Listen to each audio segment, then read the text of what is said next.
Le coup de zoom de Mobility TV est consacré au coréen Hyundai, 53 ans d'existence et 28 ans de présence en France. Bonjour Lionel Frenchkerg. Bonjour. Vous êtes le directeur général de Hyundai Motor France. Vous avez vendu combien de voitures l'an dernier en France? Environ 40 000. 40 000. Et en 2020? En 2020, on devrait faire autour de 35 000 véhicules. Ouais. Alors, bon, évidemment, avec la crise dans laquelle on est, ça a été une année un peu plus compliquée. Ouais. En revanche, ça sera une année record pour la marque. Pour vous interroger, Bernard Julien, bonjour. Bonjour. Maître de conférence à l'Université de Bordeaux. Bernard Desbouvry, bonjour. Bonjour. BDC Consulting. Est-ce que vous vendez beaucoup de véhicules d'occasion avec votre fameuse garantie de 5 ans illimitée? Aujourd'hui, si vous voulez, quand je regarde un peu le taux de reprise, ouais.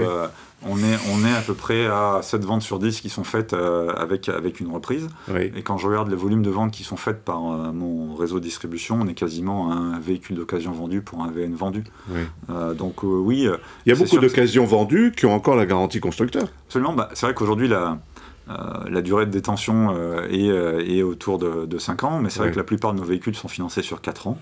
Donc quand ils sont vendus, il y a 12 mois de garantie encore pour les clients de particulier à particulier.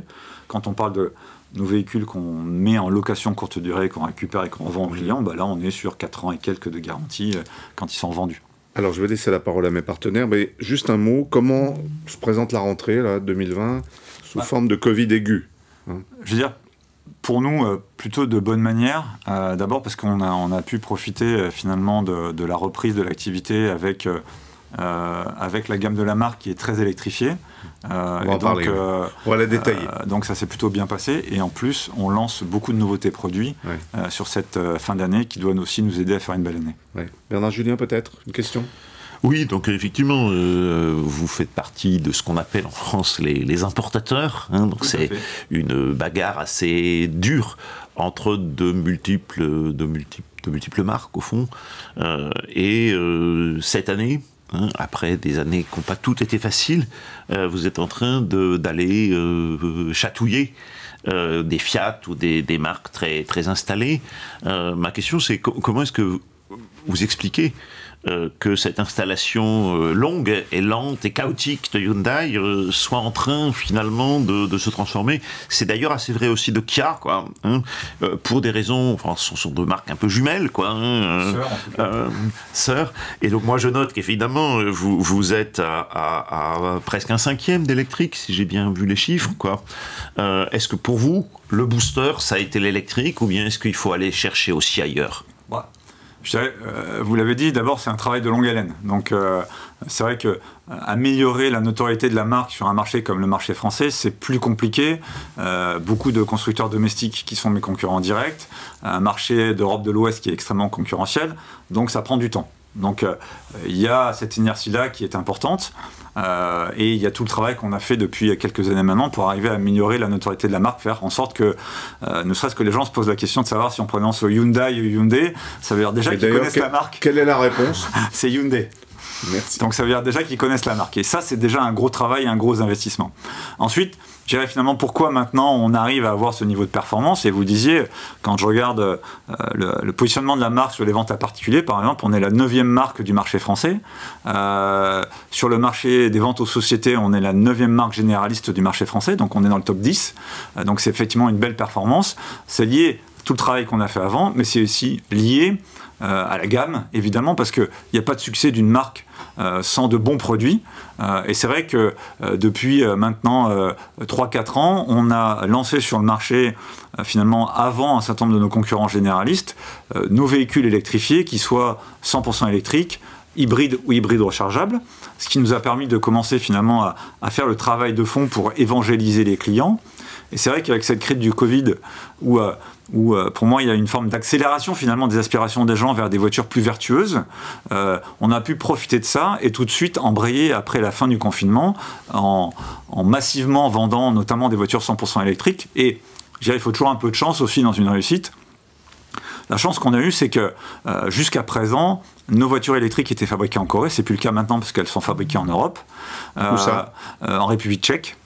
Et ce qui fait qu'en fait, nos usines ne se sont pas arrêtées en Corée.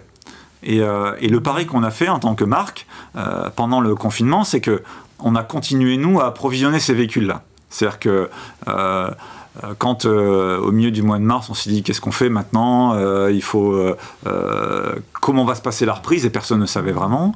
Le choix qu'on a fait, c'est de continuer à faire produire ces voitures électriques, notamment 100% électriques. Et donc est arrivée la fin du confinement et on avait beaucoup de stocks disponibles. Et ça nous a permis tout de suite d'accélérer, de mettre ces voitures à la route et d'avoir aujourd'hui effectivement une part de marché supérieure à 2%, ce qu'on n'a jamais eu. C'est pour ça que je disais tout à l'heure que effectivement pour Hyundai cette année, ça va être une année record en termes de performance commerciale. Jamais on n'aura été aussi bien classé. Nissan typiquement cette année. Absolument. Alors Bernard Desbouvry, puis après on parlera de la gamme. Oui, donc vous dites une grosse partie de votre succès est due à l'électrique. Est-ce que vous pouvez nous donner un petit peu le profil des clients qui achètent électrique ? C'est vrai qu'aujourd'hui, on est finalement encore sur des clients qui sont très souvent avec un véhicule qui est le deuxième véhicule de la famille. On est très souvent sur des clients qui vivent finalement dans des petites villes de province. Contrairement à ce qu'on avait en idée au démarrage, de dire la voiture électrique c'est une voiture urbaine, parce que simplement un des éléments qu'il faut prendre en compte, c'est aujourd'hui la charge. La charge de la voiture, et le plus simple pour pouvoir charger sa voiture, c'est d'avoir son propre garage, de pouvoir y installer une borne sans être obligé de demander une copropriété. Et donc c'est pour ça que finalement le profil encore aujourd'hui des acheteurs de voitures électriques, en tout cas pour les nôtres, c'est la famille avec un pavillon, son garage et qui installe sa borne de recharge pour pouvoir utiliser son véhicule électrique. Ça a été aussi un des travaux qu'on a fait cette année, c'est justement d'essayer d'arriver à élargir ce scope-là, d'expliquer aux gens que finalement la voiture électrique peut être aussi faite pour eux, pour d'autres profils. Je cite souvent cette petite anecdote. Un soir, je me retrouve avec un dîner avec une personne que je ne connaissais pas qui m'explique que tous les jours, il fait 30 km avec sa Clio diesel pour aller travailler, 30 km aller, 30 km retour, et qu'il n'y a rien de mieux que le diesel pour faire ça. Il m'a fallu 2 minutes pour lui expliquer qu'il n'y avait rien de mieux qu'une voiture électrique pour faire ça. Simplement parce que, encore une fois, il y a beaucoup de travail de pédagogie qui reste encore à faire sur ces technologies pour arriver à élargir le scope, mais clairement, et on le voit par rapport à la préparation de nos ventes sur l'électrique, ça a été un vrai booster sur la performance de la marque depuis le mois de mai, puisque quand on a un marché électrique qui fait un peu plus de 6% aujourd'hui de part de marché, pour nous, en fonction des mois, on est plutôt entre 15 et 20% de nos ventes qui sont faites en 100% électrique, ce qui est plutôt une très belle performance pour une jeune marque, vous le disiez, sur le marché français, puisqu'on est là depuis à peine plus de 25 ans, quand on fait face à des concurrents qui sont là depuis plus de 100 ans pour certains. Alors la star de l'électrique, c'est la Kona. 449 km d'autonomie, c'est ça, officiellement? Alors c'est du sérieux ou c'est... parce que tous ces chiffres sont... Alors, je vais faire une réponse de Gascon. Si vous l'utilisez comme moi, c'est même beaucoup plus que ça. Si vous l'utilisez différemment, peut-être que ça sera un peu moins que ça. Si je mets la clim, si j'accélère sans arrêt... Moi, je roule depuis maintenant assez longtemps, au moins depuis 3-4 ans, avec une voiture électrique, parce que ça correspond à mon usage. Et mon usage, c'est d'aller de chez moi, qui est à Boulogne-Billancourt, jusqu'à La Défense en voiture. Donc c'est des petits trajets, c'est 100% urbain. Si je prends le cas de Kona, en fait, l'autonomie réelle de mon Kona, elle est bien supérieure à 500 km. Et ça veut dire que je charge cette voiture. On est bien d'accord. Je fais vraiment que de l'urbain.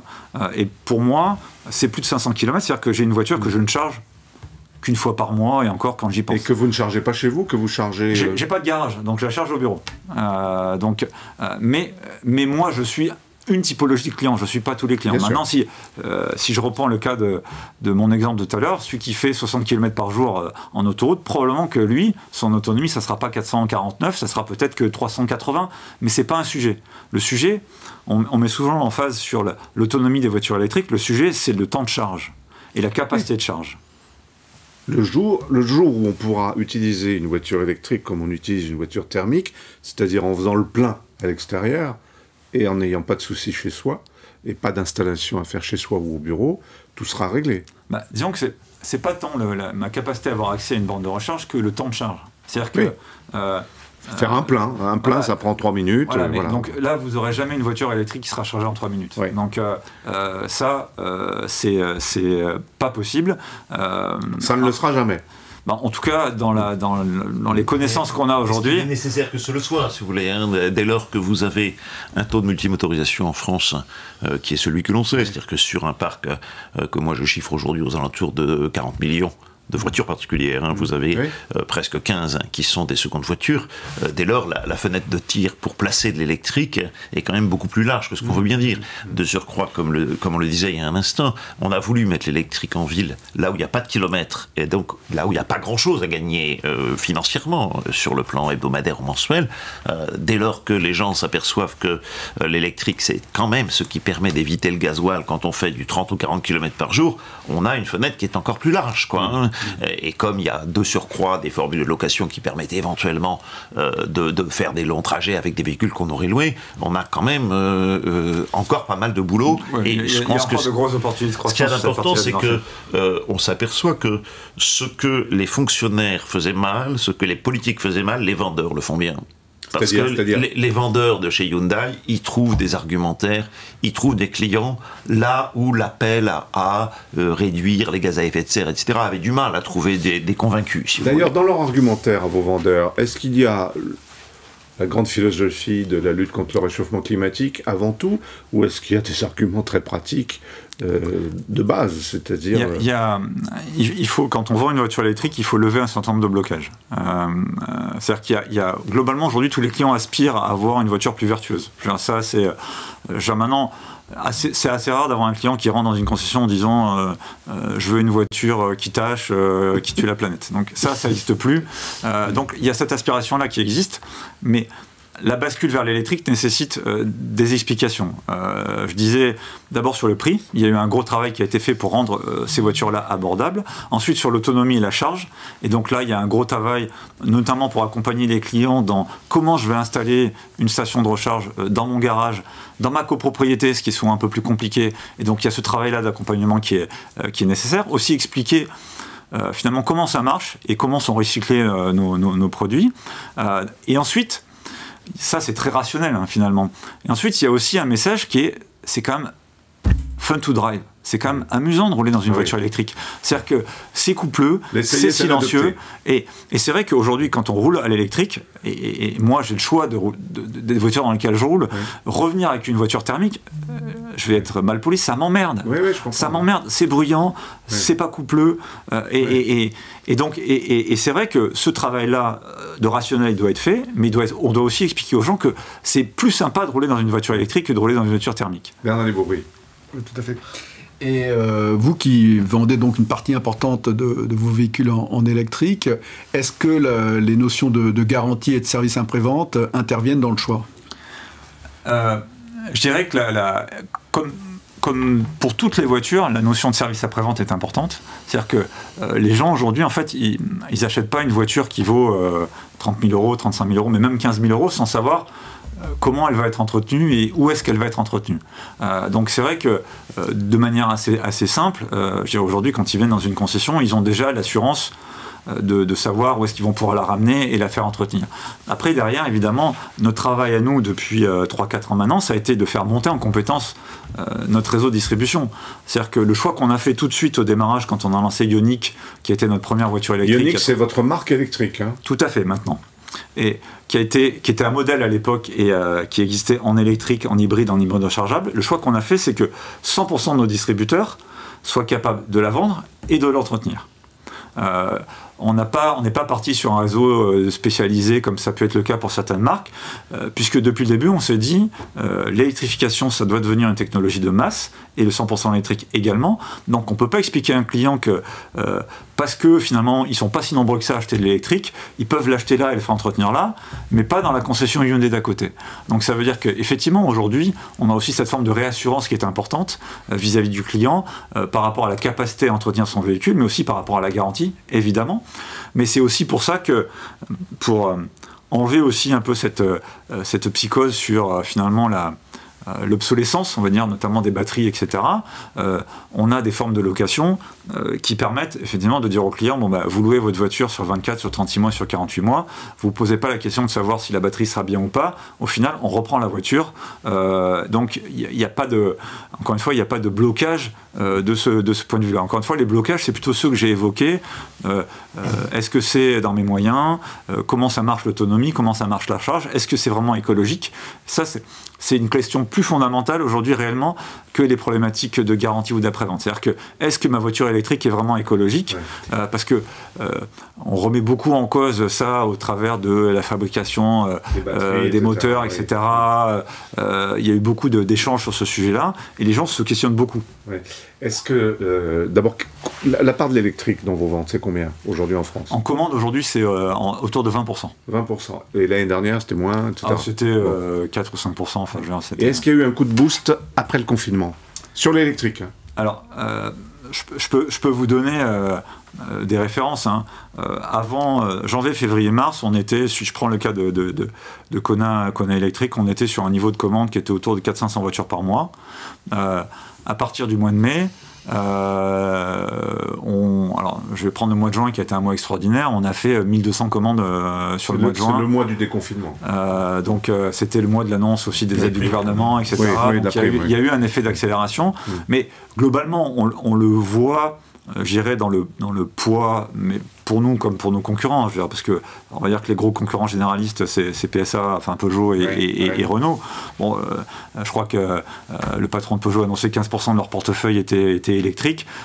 Bon, j'imagine pas qu'ils pensaient être à ce niveau-là en 2020. Donc oui, il y a eu un effet d'accélération global sur l'électrique, mais sur les voitures électrifiées de manière générale. Parce que, encore une fois, l'électrique ne correspond pas à tous les usages. Il y a des gens mais ça viendra. Il y aura un Tucson électrique qui pourra me faire Paris-Lyon sans que je recharge la voiture? Il y aura un SUV électrique dans le gabarit de Tucson, avec des autonomies qui seront plus importantes encore que celles de Kona.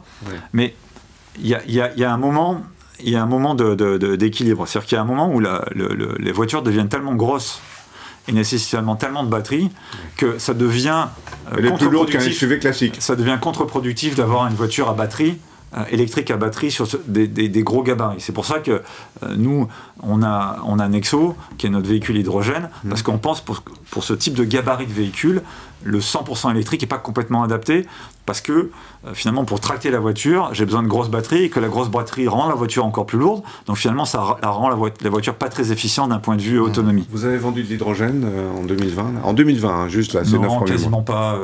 Sur le marché français, c'est une ou deux voitures. L'année dernière, dans le monde, on a fait 5000 voitures hydrogène, donc on est le premier constructeur mondial en hydrogène. On a l'ambition à horizon 2030 de faire dans le monde 500 000 voitures par an. Et pour vous donner une référence, Hyundai, c'est 5 millions de voitures par an. Donc ça représenterait 10% de nos ventes. Donc c'est une grosse croissance pour nous. Et on pense que c'est un complément cohérent par rapport à la voiture électrique à batterie. D'autant que Hyundai ne fait pas que des voitures, quoi. Hyundai il fait aussi des bus, et des camions. Et c'est vrai qu'on va livrer nos premiers tracteurs poids lourds en Suisse le mois prochain, donc des voitures, des camions à hydrogène. Et là aussi, dans une logique qui est intéressante, c'est on se pose souvent la question de savoir la poule ou l'œuf. Et typiquement sur l'hydrogène, il faut les deux. En fait, il faut amener une solution où on a les véhicules, et aujourd'hui ils existent, que ce soit chez nous ou chez certains nombres de concurrents. Les fournisseurs d'hydrogène, ils existent. Il faut arriver à trouver les bons équilibres. Le plan hydrogène, vous y croyez? Le plan français annoncé? Oui, je trouve qu'ils ont pris les choses dans le bon sens en attaquant tout de suite la problématique de la production d'hydrogène vert. C'est-à-dire qu'aujourd'hui, 95% d'hydrogène qui est produit dans le monde est carboné. Ça veut dire que finalement, c'est comme si vous mettiez directement du pétrole dans la voiture, donc c'est pas très vertueux. Alors c'est zéro émission localement, mais c'est pas complètement vertueux. Et c'est vrai que le choix du gouvernement qui a été de dire on veut produire de l'hydrogène vertueux, c'est la bonne approche. Et une fois qu'on l'a produit, il faut l'utiliser. Et pour l'utiliser, il y aura l'industrie, parce que les premiers utilisateurs de l'hydrogène aujourd'hui, c'est la sidérurgie, c'est les cimenteries, c'est la raffinerie, etc. Mais il y aura aussi la mobilité, camions, poids lourds, bus, etc. Bernard Dubourg. Mais quel est l'avantage d'une voiture à hydrogène par rapport à une voiture électrique à batterie? Alors, bon, d'abord, une voiture hydrogène, c'est une voiture électrique. Et le gros avantage, c'est l'autonomie. Parce qu'aujourd'hui, si je prends le cas de Nexo, on a un véhicule qui fait entre 600 et 700 km d'autonomie et qui est beaucoup moins dépendant de la manière dont je roule, etc. Et ensuite, le temps de charge. C'est-à-dire que faire le plein d'un exo à hydrogène, c'est 3 minutes. Ah bah oui. Donc on y arrivera. Donc on y arrivera. Donc, et aujourd'hui, effectivement, le travail qui doit être fait, au-delà de produire de l'hydrogène vertueux, ce sont les infrastructures. Le malheur, c'est que ces voitures coûtent une fortune. Vous aviez quelques taxis en région parisienne, je ne sais pas si vous avez... Exo au catalogue, parce que... Vous avez toujours les taxis? On en a quelques-uns encore qui roulent. Avec 2 stations seulement d'hydrogène en région parisienne. Il y en a une à Roissy et une à Orly. Oui, voilà, c'est ça, il y en a 2. Quoi. Mais et la voiture coûte cher. La voiture vaut 80 000 €, mais oui, voilà.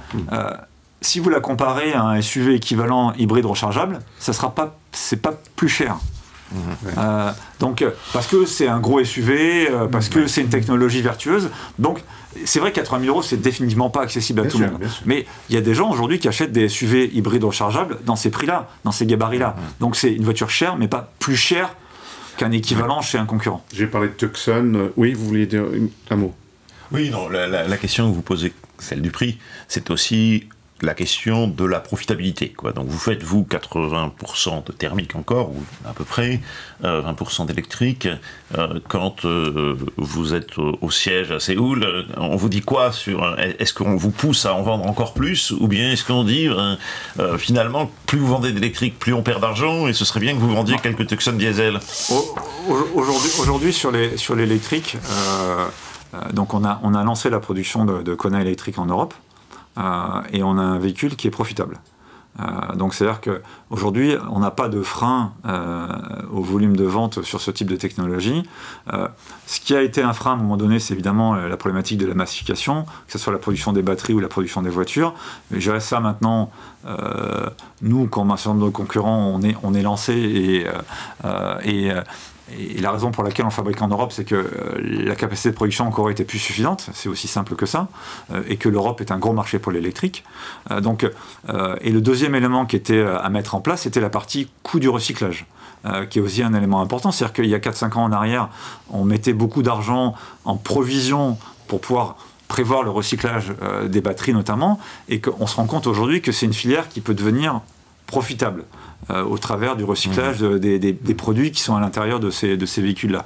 Donc ça nous permet aussi d'avoir un modèle économique qui est profitable pour nous en tant qu'industriels, et donc pour lequel on n'a pas de frein. On ne dit pas on n'en vend pas trop et puis vend des voitures un peu moins vertueuses parce que ça gagnera un peu plus d'argent. Chez certains constructeurs, on a eu cette espèce de volonté de faire en sorte que les vendeurs soient juste dans les clous et pas au-delà. Je pense que c'était vrai probablement il y a 3, 4 ans, 5 ans en arrière. C'est beaucoup moins vrai aujourd'hui.